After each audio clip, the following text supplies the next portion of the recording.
it's time to dive into our first session.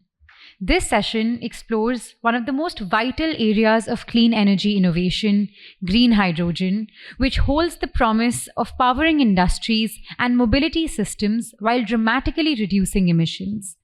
Clean air is not possible without clean energy, and this panel will deep dive into the path forward.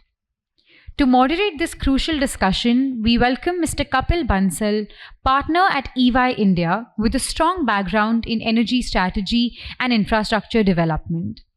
Our speakers for this session are Lieutenant Colonel Monish Ahuja, Chairman and Managing Director, Punjab Renewable Energy Systems Private Limited, a national leader in biomass-based energy and decentralized renewable systems. Mr. Gaurav Verma, Branch Head, MN Dastur, bringing technical foresight into sustainable industrial solutions. Mr. Suyash Gupta, Director General, Indian Auto LPG Coalition, championing alternative fuels for a cleaner tomorrow. And lastly, we have Dr. Charusmita, who's the Director at StatCon Energia. We welcome you all on stage. Good morning, everyone. First of all, thanks to IHW Council for arranging such a wonderful topic, powering the future using green hydrogen and energy transition.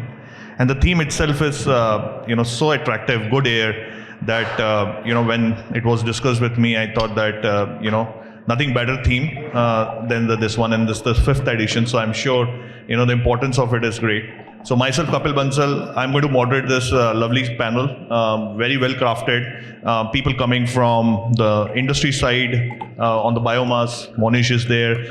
We have engineering and technical capability brought by Gaurav. An energy transition is not without the transition that is happening on the energy side. We have Suyash covering from the auto LPG side, and nothing is possible without the OEMs coming and providing the right technology. And Charusmita is going to cover a lot about it. We'll have a very open discussion, but just a few pointers, why this is so important, because, today some of the speakers have already mentioned that, there is no planet B. And we have taken this planet not for our generation today, but we have to give it for tomorrow's generation. And obviously, I have to be conscious and emotional when, I have to think from my daughter perspective, how her future would be, because and even a day at 40 degrees, we are not able to be very productive, right? There are multiple implications. Last week when I was in IIT Mumbai, there was some similar conference on green hydrogen where Dr. Ashish Lele mentioned that, India needs almost $1 trillion of $1.2 trillion of investment towards clean energy. And if we are not investing, the implication of it is $14 trillion to India. So at times, what is visible from a capital side is known to everyone, but what is not visible is the kind of impact that climate change is bringing. Some numbers, again, when we look at the kind of heat waves that we are seeing across the world, there is a 7% drop in the agriculture production. That's the impact of agriculture onto you. How much chemicals you put it, how much fertilizers you put it. Nothing is going to impact if the productivity is going to go down. And with almost 2% growth in population, we'll not have that kind of feedstocks to feed our generations in future. The second, we see regular phenomena. Recently, Mumbai had its first kind of its cyclones and red alert. We observed that. And it's common now from the cyclone in the coastal regions, famine in the middle of the India, and avalanches and cloud outburst in the terrains that we observe beautifully for our vacation. We see a lean team today because such a beautiful weather, and we are trying to absorb best of it, and that's why the good air has its own importance. So with that note, powering the future is all possible when we look at the kind of investment that we do. As just an example, our upstream oil and gas companies invest almost $22 billion on evaluating and exploring oil wells. That is the amount of risk that we take. If the well go dry, there is nothing left for us to actually produce anything. In comparison to that, we can generate almost 2 million tons of green hydrogen from different processes. I'll not say electrolysis only process. Biomass itself is a huge amount that we have towards self-sufficiency without any risk, right? Because we have seen this in the electrolysis process, in the chloroalkali industry where this hydrogen has been generated. we have been seeing almost $180 billion of outflow of our foreign exchange, which is going outside India for procuring almost 80% of our energy needs. When recently we heard that we can be self-sufficient in our energy requirement, and solar is one of the most commercially viable option. So with that note, how are we going to power the future? I'll break down into two parts. One is from the industrial and another from the perspective of mobility. So starting with the industrial, Monish, you've been significantly working towards adopting the grassroots empowerment of farmers and ensuring that there's a clean growth. But what are the key challenges that you face from industry towards its adoption on a regular basis when commercial viability is there? So thanks, Kapil. Thanks again to the organizers for inviting us. So specifically, the elements, breaking it down into four. The first one is the upstream supply chain management and the cost around it. And I'm limiting it specific to biomass or bioenergy. That's the field I work in. The second is the midstream investment on the asset. The third is the market making, the downstream side. And as a wrap for all these three elements, the fourth one is the financial or commercial viability of the entire upstream, midstream, and downstream integration to happen. And there are separate set of players, governance in each of the segments. Now, one of the elements as brought out by the session moderator is the independence of energy with bioenergy that in an Indian geography we enjoy. Speaker spoke previously about the carbon element of sustainability. Anything that we have been doing and consistently doing is putting the captured carbon from the earth into the atmosphere. It could be coal in a solid form, it could be crude in a liquid form, it could be natural gas, and multiple more elements. So ultimately, we are putting more carbon into the atmosphere than in today's mandate that we are capturing. So where is the carbon capture happening, which is the carbon dioxide removal or CDR, or CCUS or CCSU, carbon capture, storage and utilization? In a natural process, it is happening by photosynthesis. And government is saying, plant trees, माँ के नाम पेड़, XYZ, mission life, and so on and so forth. Do what? Create natural carbon capture sinks. Is that sufficient? The answer is no. The speed that we need to catch up. So we are also saying from a global perspective, bring technology to now capture this carbon and store it. And it's a huge cost, trillions of dollars of cost, which would be seen. But ultimately, any capital which has to come and, as a cost, somewhere it needs to pay back and come back. So if we have to reduce this atmospheric carbon to make our air clean, be it accessible to us and our generations, it's a cost. And does this pay back? It pays back, but not in tangibles which we can put in Excel sheet IRRs. It pays back in health, it pays back in a GDP, it pays back, in terms of the 8-hour working or the 40-degree temperature and so on and so forth. But it does not bring a commercial IRR, and hence the industry is not willing to look at it. The capital is not going to move towards such a action. So where can we find commercial usage? And in that, the bioenergy element of the sequestered, captured carbon, which the farmer is doing for us in a natural process, because the farmer has a short gestation carbon capture, 4 months to 6 months of a crop cycle. You can quantify the carbon sequestered and captured. And if we can take that to use for the bioenergy segment for replacement of conventional energy in coal, replacement of crude derivatives, natural gas derivatives, and then the entire petrochemical stream replacing with a biochemical stream, we would have the same energy that we want from a biogenic carbon source. So that replacement cost now is becoming commercially viable. So that's the good part. There are many segments in this value chain which are already commercially lower than the conventional fossil fuel, and that without the government support or the regulatory support is moving forward. Where we still need that support of regulation, change management, and fast track it is on the other forms of energy. So fantastic DG Nice mentioned about numbers. A counter view on those numbers. Where are we in that 500 gigawatt? Only in the 20 to 24% of the electricity market segment. So let's differentiate between energy and electricity. Our electricity in India, with the growth that we are pushing for, will get capped out at sub 25%. So the solar, the wind, the SMRs to come, etc., all are going to play only in the 25% of the energy basket.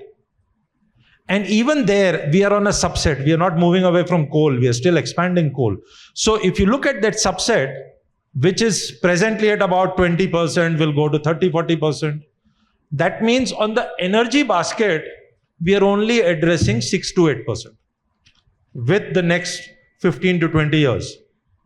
What happens to the 80 to 90%, the elephant in the room, which is energy? So our focus in the last 15 years has been fantastic, but has been only on electricity. So have we missed something? The answer is yes. And we have gone on a route where, and that's a view which I carry, where we should have looked at the entire energy basket, decarbonization and replacement. And now we need to catch up. And that's where the green hydrogen, that's where the bioenergy would play a significant role. And even on the green hydrogen, biomass to green hydrogen will play a significant role because of the decentralized generation and decentralized use. The large scale electrolyzers are needed, but the storage of that hydrogen, the transportation of that hydrogen, conversion of that hydrogen to, doing fertilizers and moving it around, and then replacing energy is going to happen. Doing all this and replacing electricity is not going to happen because the origination of that hydrogen is electricity.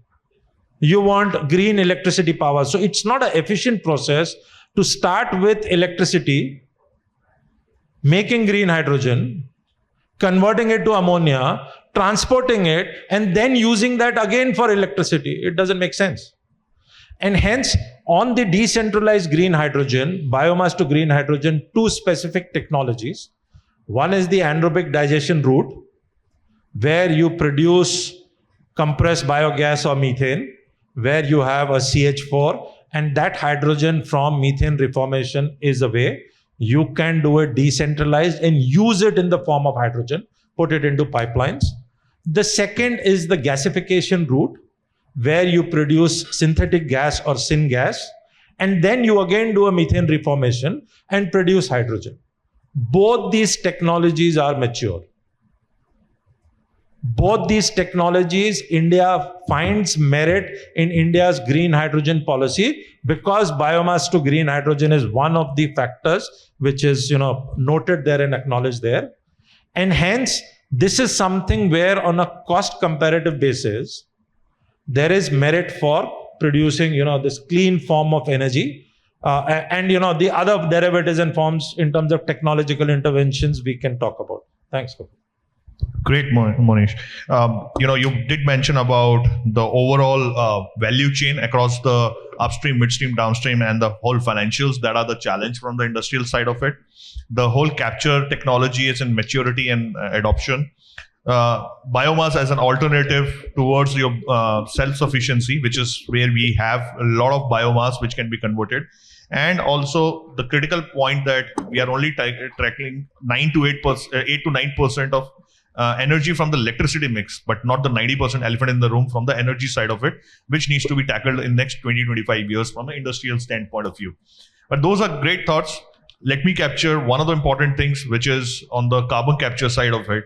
And then that's where, Gaurav, because you've been working a lot on the energy transition side of the things on, carbon capture utilization, just pure number point of view, by 2030, we have taken as a global target of reducing 1 gigaton of carbon, which has been released in the atmosphere. The global accounting of the carbon says that anything going beyond 35 gigatons on an annual basis is going to reduce our time when we have accumulated higher concentration of CO2 in the atmosphere, which will have direct implications on the temperature and the livelihood of individuals and its impact on the marine, impact on the level of seawater. So Gaurav, just quick question.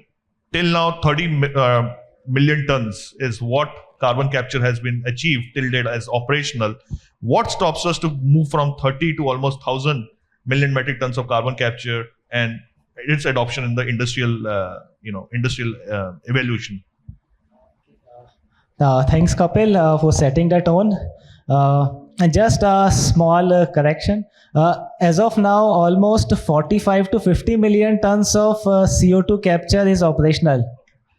And worldwide, almost 1,700 million tons of CO2 capture capacity is under various phases of development, be it feasibility studies or advanced detailed project reports. But yes, they are saying there are two options to abate the GHG emissions. Either I stop going CO2 to the atmosphere, or I capture the CO2 which is already in the atmosphere. That is a costly proposition. So in hard to abate sectors like steel, we are around 160 million tons, and our national steel policy says that will be 300 million tons by 2030. And 1 ton of steel emits almost 2.5 tons of CO2. 1 ton of aluminium emits almost 16 to 17 tons of CO2 into the air. And we are the growing economy. First, energy security. We have a huge young population. They have their dreams. We have to ensure energy security. So that brings me to the first facet of energy transition. Affordability, availability, sustainability. And going by the geopolitical situation, I'll add Atmanirbharta to it. So in that context, for hard to abate sectors, yes, carbon capture is a viable proposition because our facilities are new. We have to run our blast furnaces, power plants for 20, 25, 30, 35 years. But for other scenarios like transportation and to an extent power generation, we can start thinking of hydrogen blending. And as rightly pointed by Kapil, energy transitions, they are not a 2020 game. It is a big marathon, perhaps which doesn't have a finish line. So let me go back to the time. In 1998, Honorable Supreme Court gave an order to shift public transportation on CNG by the year 2002. And since then, it's around 23 years. Now CNG makes 7% of our energy mix.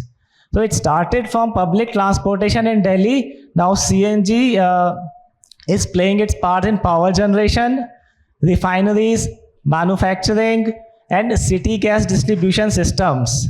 And this 7% of energy mix is 54 million tons of LNG equivalent. And almost 50% of that is imported. So here comes the green hydrogen.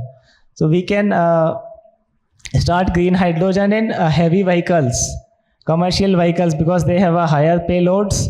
Almost 500 kilometers of range is now being confirmed by automobile makers. That is first avenue. Second, yes, in hard to abate technologies are there, but it will take their due time. And then since renewable is a talk of town, but renewables go to the sleep during the night.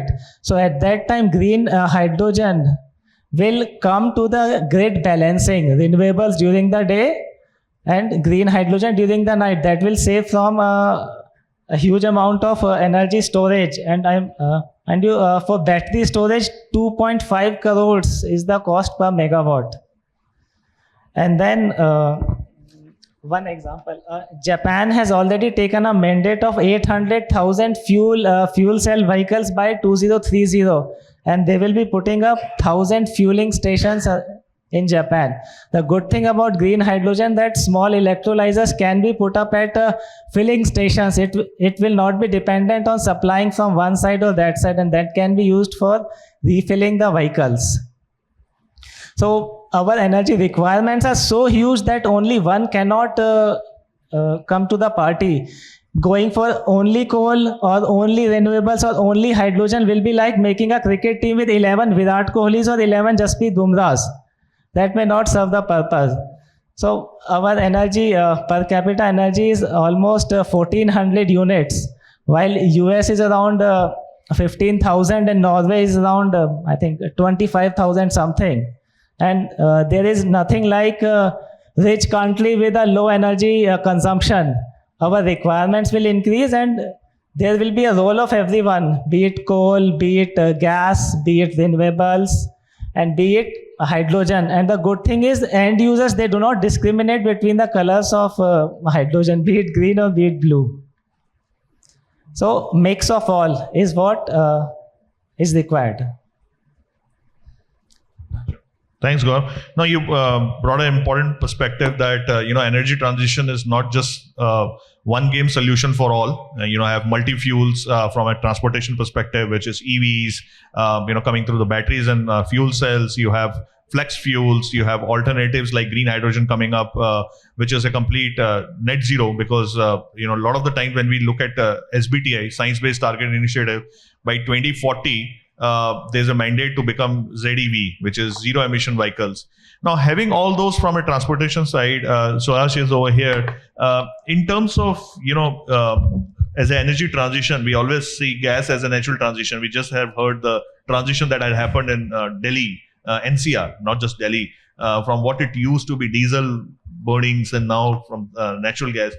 How do you see auto LPG playing its role? Number one. And second, with the whole flex which is coming towards different set of fuels, biodiesel, ethanol, 20% blending, EVs, green hydrogen. So do you see the continuation of auto LPG in the context of transportation, both from the road, marine, and, but potentially, I don't know if aviation is still there going to use such transition fuels. So your perspective on the same. Thank you. Thank you so much, Kapil.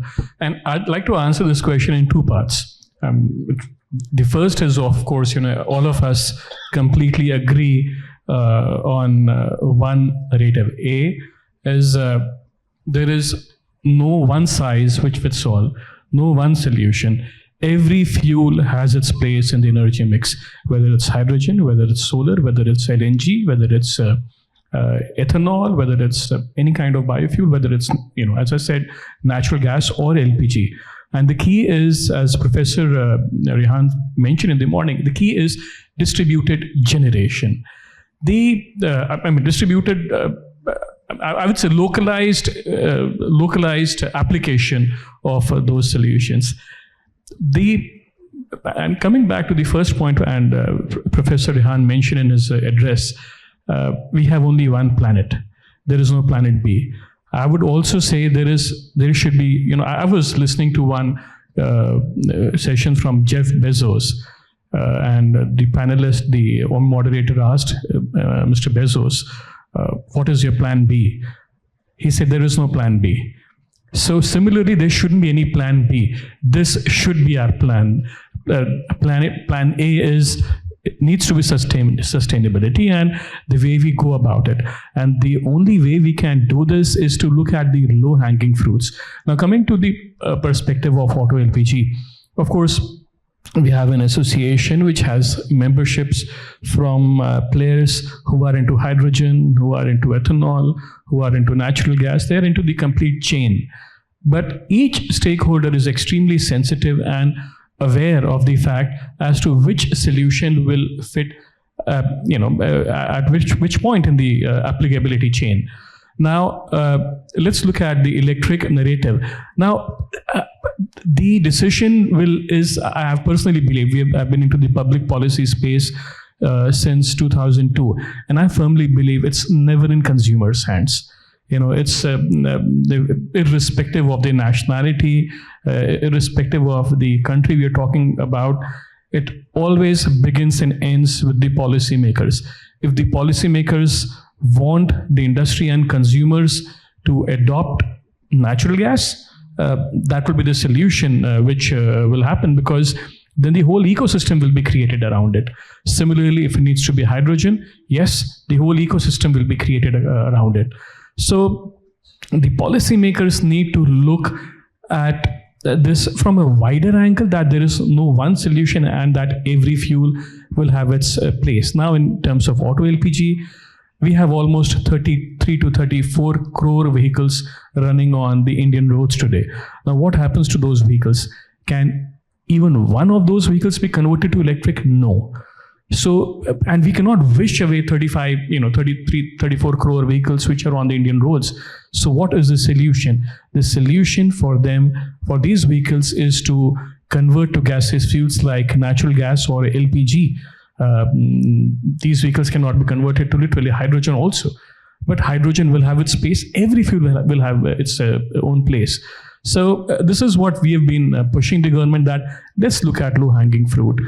We believe all fuels need to work together, and there should be one comprehensive, updated auto fuel policy or a national fuel policy. The policies which come in are coming in every 10 years or so under Dr. Mashkelkar, and then the next policy came in after another 10 years. But so much is changing. Almost every 2-3 years, the complete narrative changes, and we cannot be, the policy of the country cannot be dictated by dated documents. So, yeah, so this is my 2 cents. Yeah, thank you. No, wonderful, because you did mention that the existence of everything was going to be there, and the ecosystem has to play a critical role. Now, when we talk about ecosystem, OEM suppliers play a very important role of the transition.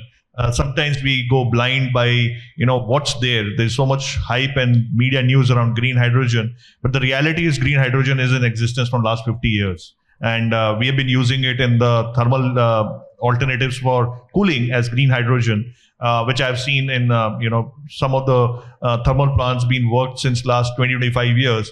Chloroalkali industry is using electrolyzers since long, and anything from an electron to molecule needs power transmission and OEMs and transformers and rectifiers, which plays a critical role. We always have a thinking that it's all comes from China, but the localization, the local sourcing, the ownership coming from our own domestic makes it Atmanirbhar, as well as make sure that there is a vast adoption at scale level.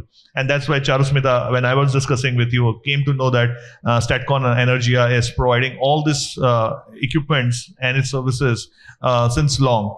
So I wanted to hear more from, is this a general myth in terms of availability coming only from neighboring countries, and we have seen policies coming to stop that, but still there is a lot of limited awareness. One, I would say I myself was not aware that there's so much that we can have localized from India. So your perspective of it, and given the audience are there, what message that you would like to give, that how this balance of plant in such cases from electron to molecule with your help can be socialized and made fully aware? Thank you, Kapilji. A lot of the points that I actually wanted to cover they have already been covered by my colleagues here. But as a manufacturer, I would just like you to think about what we have been through in the past month in relation to the situation that we had with Pakistan and how we reacted to it and how prepared we were for it. And I'm sure all of you would agree that the level of preparedness, I'm sure it took a very long time to get there, but we acted fast.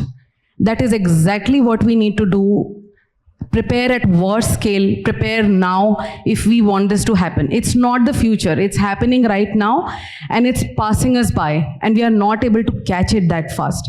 In terms of manufacturing, electrolyzer manufacturing in India is still not something that we can expect in the next 1 year. The core of the electrolyzer, which is the stack, is still being imported, so we are dependent on that. But a lot of the companies are setting up plants that, all right, if the stack is something that we haven't manufactured till now, we'll buy it and we'll manufacture the rest of the electrolyzer here. The great part about manufacturing here in India, not just manufacturing, but also developing the R&D, is that it can cut down your capex by a lot. Just as an example, if you are doing the R&D for the power supplies for the electrolyzer, which are the rectifiers, the rectifier transformer, buying it in India alone will have about 15 to 20% of capex cost reduction within the electrolyzer system. And it's a very, very high cost saving that you could do. Electricity is about 60 to 70% of the whole green hydrogen system costs.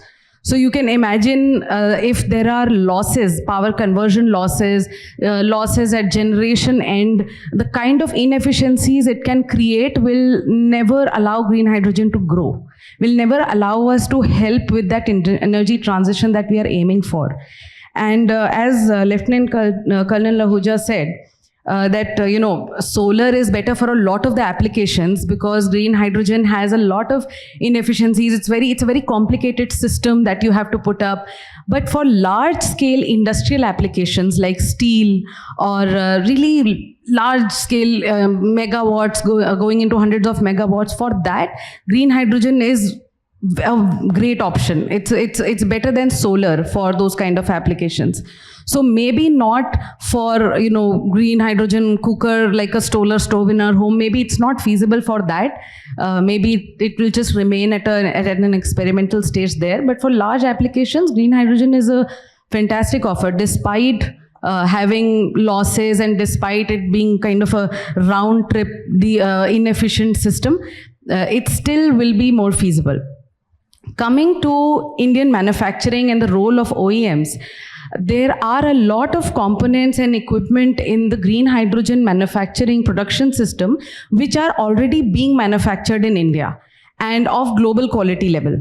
So rectifiers is one of the biggest components in terms of its cost, for which the technology already existed in India.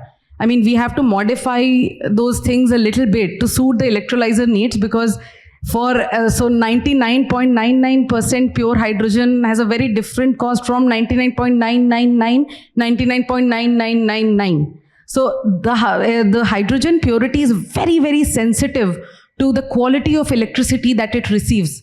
So if you really want a good green hydrogen production system, an efficient one, you need to keep the electrolyzer happy. And the rectifier transformer package is something that keeps the electrolyzer happy, if I put it in layman terms. So there are a lot of other technologies also, like rectifiers, in the BOP of the system that are already being manufactured in India. A lot of people did not know about it because the first thing that always comes to their mind when it comes to manufacturing is China. Let's purchase it from there. A lot of the projects that have been working in India of green hydrogen are suffering now because they imported the main parts of their BOP from China, and after the Indian government kind of put a mild ban on them coming on visas, the after sales was terrible. The plant uptime was not there. Those plants stopped working. So all the money, all the investment that went into it caused huge losses, right? So a lot of the MOUs that were signed and huge in air-conditioned halls like these never came into fruition. Because of this, because the feasibility itself was not studied properly, that okay, what are the things, how do we de-risk our plant? How do we find people that are sitting here in this city who we can catch hold of if there is a problem in our system? So how do we make this system more efficient and better after sales support so that our plant runs efficiently for long? It doesn't stop, because the moment it stops, we become vulnerable. Even I would like to touch a bit upon energy security also, because for a successful energy transition, we also need to have our energy secured and energy data secured. Because I mean, I'm sure everybody must have read about this recent news about Chinese solar inverters having rogue communication devices in their chips that send the data to the OEMs, the original equipment manufacturers that are sitting in China, right? So there are a lot of ways. These are very complicated equipment, right? So you need to see that, are we really vulnerable while using a solar inverter in our home? Are we really sending some of our major, energy data to countries who can disable our grid at any time, at will? They can just click a button and our grid would be unstable. Or they would send such high voltage through the grid, through their on-grid inverters. This is also, by the way, a proven technology. Professor Rehan, if he's there, he would be able to elaborate on it, that how they have given a lot of BIS, CEA, they've given show cause notices to solar inverter companies of China that please show us which are the components in your solar inverters that can communicate, give our grid data to your countries. So any electrical equipment, be it your rectifiers, electrolyzers, solar inverters, all of these have communication data, communication devices in their PCBs inbuilt, right? The IoT systems. So we need to have technology in-house, because like the Hezbollah case, right? That their pagers, you're just sitting here and I'm just sitting here, my phone would blast and it would damage me. So it can have I don't want to scare anyone, but the recent situations have forced us to become very, very prepared. So we need to have a closer look. Right now, we take a lot of things for granted. We look at policy interventions, and I'm going to very, very briefly in half a line touch upon them. But it is the need of the hour. We cannot afford to sit here anymore and keep deliberating over months and over years about these things. We need to go out, find those people, involve them in our decision making, move forward with things. In which case, policy making, as Suyashji pointed out, will make a very, very important, they'll play a very important role. Because right now, like Assam, UP, they have their national green, the green hydrogen policies that have come out. They were the first ones to make a move and say that, okay, we have a state policy on green hydrogen. I tried getting in touch with them via email, via phone. And all I want to say is that making a policy is a fantastic first step. But they need to have a reach out program with the industries. They need to have that dialogue which is converted into action. So we need the governments to be a little more responsive towards what they're saying. A lot of the manufacturers are speaking at various forums, talking to each other, talking to their competitors to get together, talking to foreign companies to get their technology, which are friendly countries geopolitically, to get their technology and let's manufacture this in India, let's get this forward. But that government push is very much needed. And as Gauravji pointed out, blending, hydrogen blending is another thing. Which is a low-hanging fruit that we can just catch on quickly. It's already happening. I think the limit has been from 5% to 7% hydrogen blending that is allowed now. NTPC is starting with 5% with a target of going up to 20%. Yes. It's in covers that the hydrogen blending is already going on. So that blending is also fantastic. It's a great idea, and especially for oil and gas pipelines that are being set up at massive scale throughout the country. Again, hydrogen blending is something that could power them and scale up their production as well. And the last thing that I want to touch upon is the first thing that Professor Rehan said, that electricity is the modern day air, right? And we need to look at electricity in everywhere. We are sitting right now and I can see the lights, the AC, the high wattage lights here. So immediately our mind should start thinking in perspectives of electricity. What are we using? How much are we consuming? How much electricity are we using? What is our carbon footprint? All these things, it will take time for us to inculcate that in our mindset, but it is going to happen. And the level of zen that we are going to feel after that is just, we are going to feel closer to nature as we start thinking in these terms. And even distributed generation is the last thing that I want to touch upon.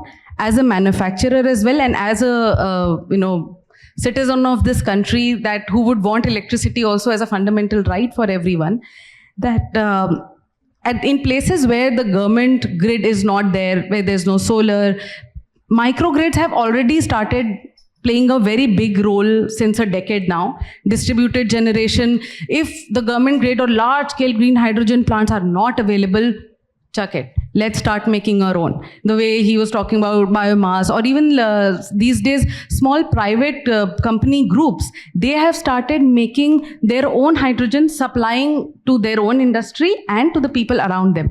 There's a plant in Rampur near Muradnagar. If any of you visit there, the group of industries, I think, is called Zero Footprint Industries. I happen to meet them, and they are putting up 1.2 megawatt plants, not too big but not too small, just enough to have the right technology access without any government support. They said, you know what, let's just put our own money and let's get started with it. We are not going to wait for anyone. So that is why I'm concluding my talk with these kind of pioneers who are already starting it, who are already doing it, why we are still contemplating and discussing how to do that in the future. They're already doing it, and we must look at such players in the industry who can start. They are giving power to the places around them as well, to the villages who haven't been electrified.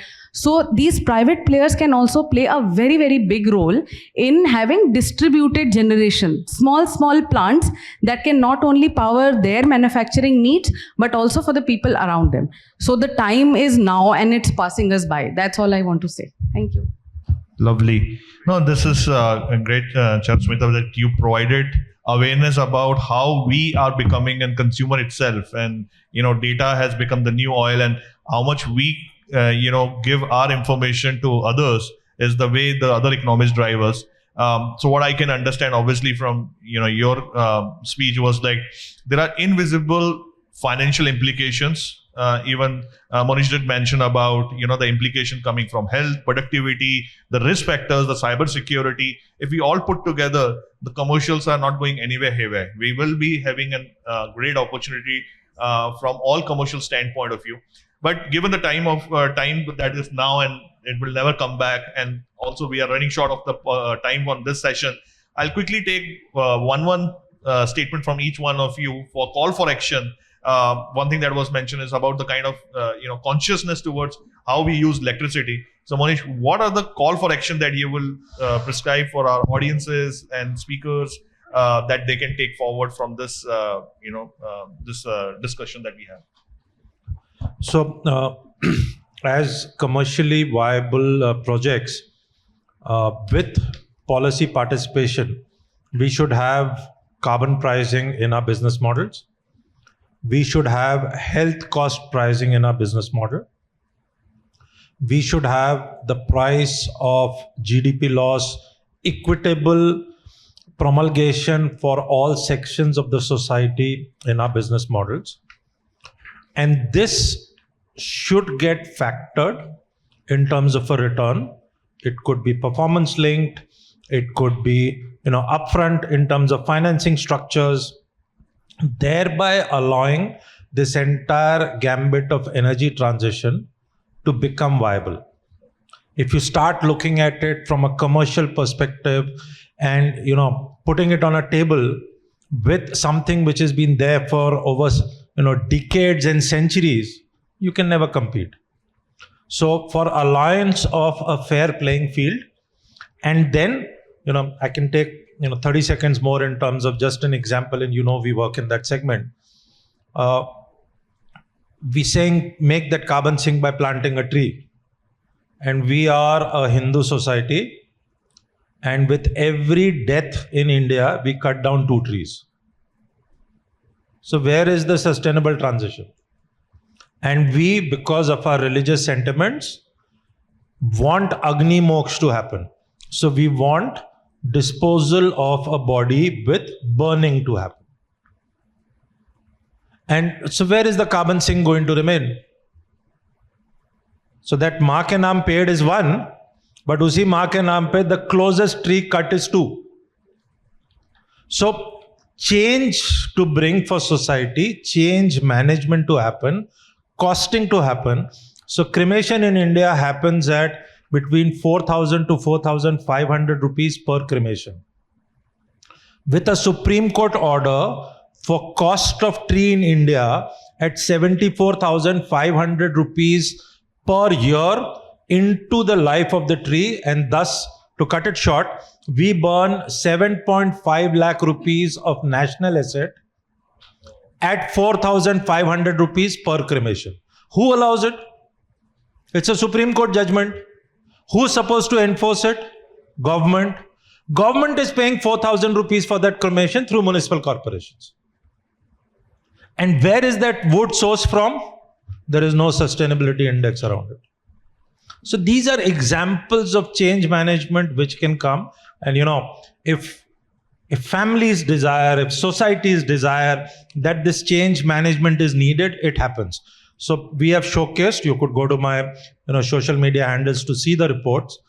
95% of all Hindu cremation in city of Aurangabad is devoid of wood. There is no wood used. But still Agni Moksha happens. And the origination of where it is coming from is farm agri residue. So farm agri residue converted to briquettes in Aurangabad and utilized in 38 crematoriums. For every Hindu cremation, wood has been replaced. But is there a price or a cost for that wood replacement for society? As yet, no. So the policy makers have given a carbon pricing for planting a tree. But for mitigation of cutting of 2 trees, there is no incentive. So why can't we have a holistic play of incentivization so that you plant and also you ensure it doesn't get cut? Thank you. Lovely, great example. Now, a round of clap for Monish on that. Thank you so much. Such a beautiful example. We always in consulting language talk about total cost of ownership, where capital and OPEX is looked into. Now put it into the emotional, sentimental and other losses brings a whole new perspective of 7.5 lakh versus 4,000 being paid by the government. Huge difference. Thank you. Similar, Gaurav, any call for actions that are immediate for us? Because we are a consultant, so this is in our premise that we should make viable and workable solutions. So yes, any new initiative, we always talk of policy support, but let me again take you back into the time in 1960s and 1970s where acid rains were wreaking havoc around the world. So overnight decision was taken to integrate desulfurization unit within the power plants and every sulfur emitter source in refineries. Again, at the beginning, cost was very high, but within next 20 years, cost dropped down to maybe 10 to 15% on what was its original. And now nobody says why desulfurization plant is being put up in refinery or any power plants. So that was government compulsion. But now we are a conscious society and green hydrogen all are coming through public domain. So, but again, yes, some policy support is required and that should be across entire value chain, because I'll specifically talk about hydrogen. Hydrogen is the lightest molecule. So if I have to replace natural gas entirely by hydrogen, the footprint of my equipment will be 3 times as compared to natural gas. So blending is one thing. Give one example. In the steel plants, we have coke oven gas, which is around 60% hydrogen and rest is carbon monoxide, traces of methane and other gases. So this gas is used for all the heating applications inside the steel plants.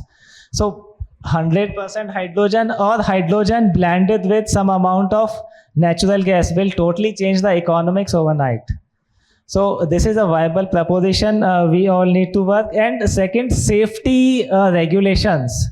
I think Mohammad Rehan has left to safety consideration, because combustion with hydrogen is a flameless burning. So if hydrogen is burning, you cannot see it, only feel it. So such type of safety considerations plus policy incentives will definitely ensure the potential of hydrogen is met by industries. Thank you, Gaurav. Same on the, we talked about one example, policies. Sorry, because by the time Charu, it will come to you, things would be spoken, but then obviously any differentiated point from your side. More energy conservation. Most of the things have already been said, Kapil, but things change and things change really fast. in 2014, US was championing renewable energy. But what changed in 2014, apart from the fact that Mr. Modi became the Prime Minister of India, US shale came into real mass production. And at that time, US was one of the biggest importers of energy globally. And in a matter of 18 months, US became the largest exporter. Now, what it did, it kind of changed the priorities for the US completely. It lost all interest in the Middle East, and you see a lot of mess as to what's happening in the Middle East in terms of the geopolitics. But B, it also closed the book for renewable energy, mostly for the US. The investments went down. So similarly, when we look at the Indian perspective or Asian perspective, it's going to be driven by energy security in a significant way. Of course, clean air is absolutely imperative for whatever we are trying to do.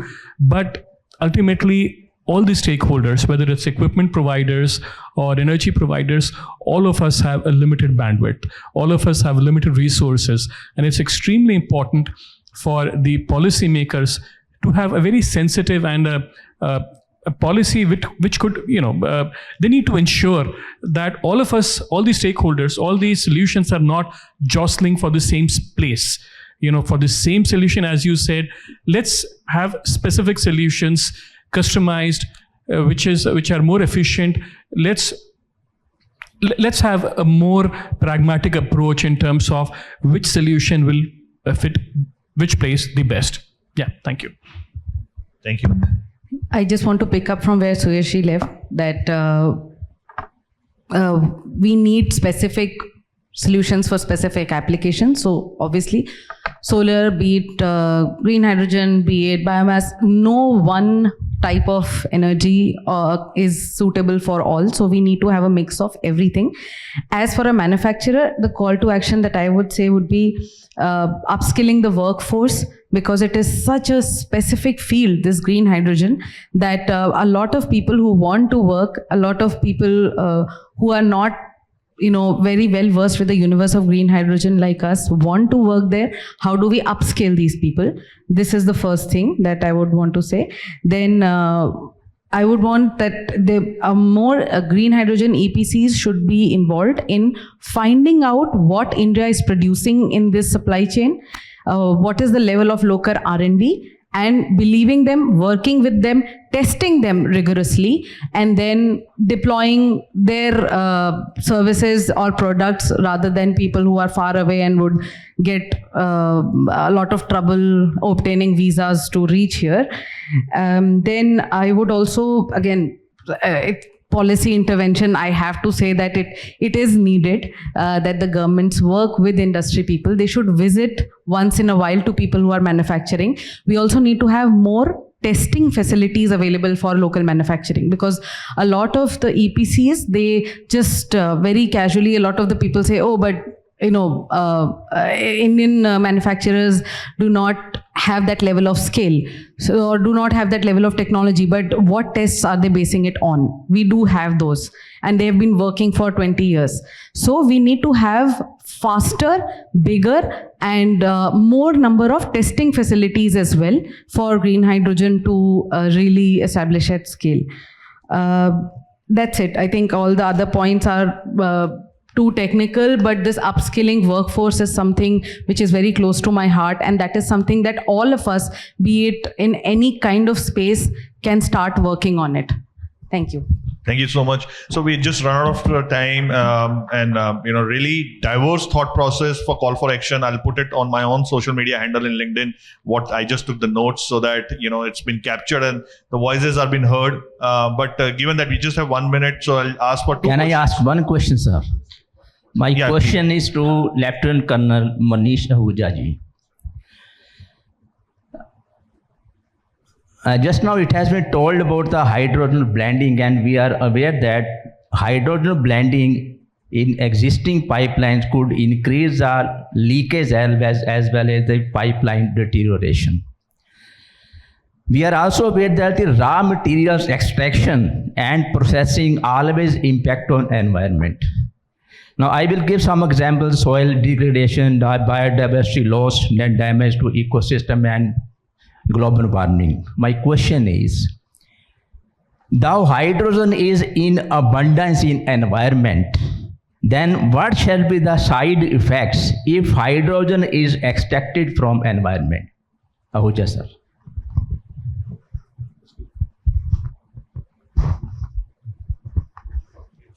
Yeah, so two things, one, I'm not technically competent in terms of numbers to give you that response, but from a perspective, we're not short of hydrogen. We are not taking out something from a natural process, but we are using it and putting back into the same environment. It does not cause the degradation effects that we have from carbon and methane and other elements which we have extracted and we have put out in terms of the industrialization over the last 150 odd years. So from that perspective, hydrogen is good. Why have we not transitioned to hydrogen earlier? Electrolyzers have been there earlier as well. Technology has been earlier as well. That is because we have not factored the cost of degradation, which we are now starting to look, because the catastrophic effects are now seen. Earlier it was not seen and hence we were not conscious about it. Today we are seeing those effects within our families. Statistical numbers prove it. Almost every family has a cancer patient. It's not coming from anywhere. It's coming from the food we eat, from the air we breathe, the water we drink. So, now we are conscious and hence we want to change. But there is a barrier, and that is what I was, asking Kapil for 2 minutes. There is a barrier of conflict management. We are saying change the entire energy paradigm, but simultaneously the management of change is in the hands of the people who are running it for the last 150, 200 years. For example, an oil marketing company is mandated to go green, but their business is oil. A coal company is mandated to go with co-firing, their business is coal. So are we in the right direction? And it's a question to ask and policymakers to answer at the highest levels. We don't have the change management as bread and butter for the people who are mandated to do it. And hence the speed is slow. If I live sustainability as my bread and butter, every day I will push the envelope to do it. So if we have MNRE and their mandate was to do 500 gigawatt solar, we are achieving it. But their mandate was only solar.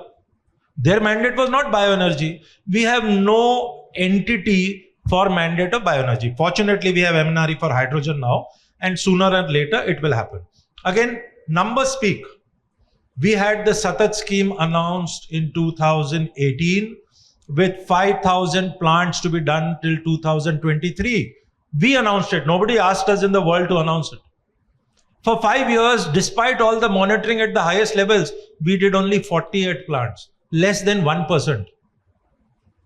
And all those in that value chain have got promoted, have become X, Y, Z.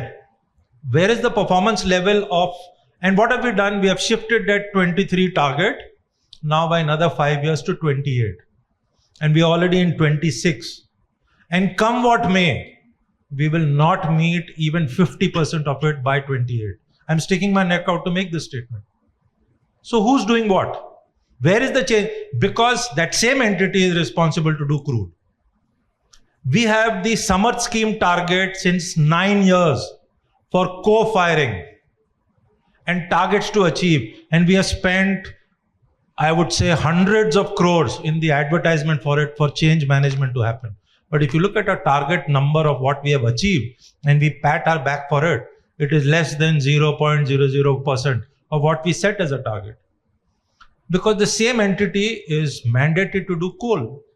So if it has to happen, and that's a thought process for change management to happen, we need new entities mandated with this as their bread and butter. If a bureaucrat has only this as his work, he will deliver. If a minister has only this as his work, obviously they will have to deliver. Somebody will question. Public at large will question. So for the clean air, for the clean water, for the clean management, today it is fragmented. Ministry of Environment and Forest and Climate Change, Ministry of Power, MNRE, Petroleum, Animal Husbandry, and so on and so forth. We need integration, at least for some time, till scale comes, and then maybe decentralization. I have one point. This screen who have created, it's a wonderful. The birds in the polluted air flying. You will see the screen. You will see the birds are coming. Yes, and in the polluted air, it's very good. And cloud. And the below that is the good air we are expecting, and even the birds they are expecting. Excellent. Who designed it? My second question is you mentioned the testing, industrial testings. Non-financial audit should be there. How much energy savings we have done? The SEBI must some regulation should be there that how much energy. Now next question is the green energy. How many colorful energy will come? Hydrogen energies will come. First gray, then green, then blue, then red is coming. So next, what will come? We have to see. Yeah. I'll answer on this. देखिए sir, it's the matter of discussion.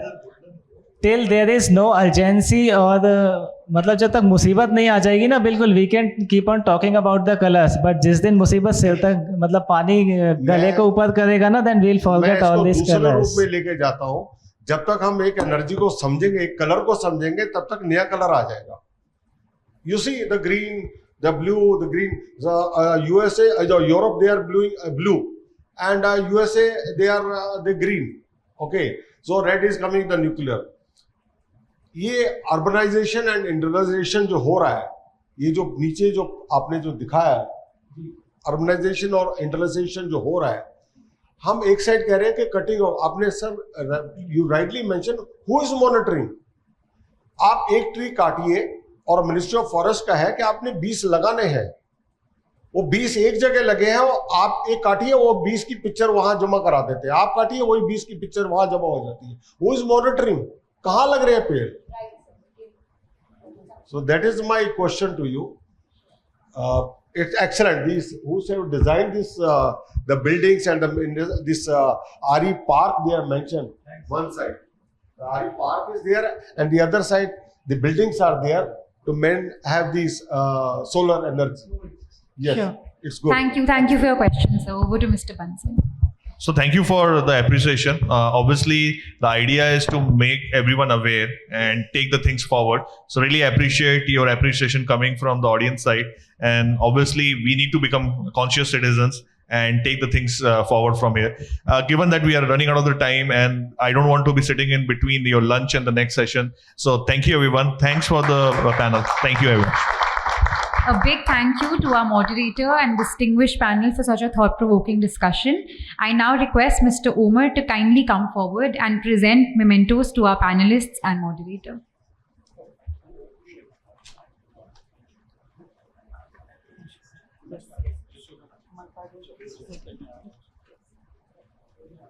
We begin with our speakers, Lieutenant Colonel Monish Ahuja.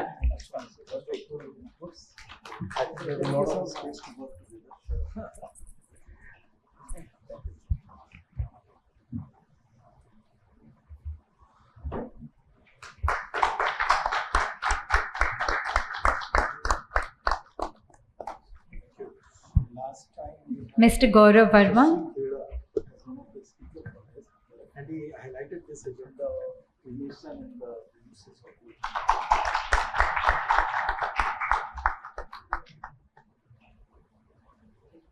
Mr. Suyash Gupta.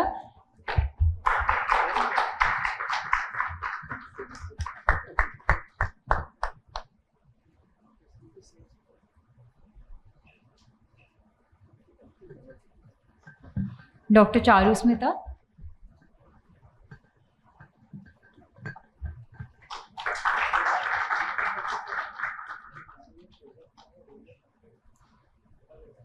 And our moderator, Mr. Kapil Bansal.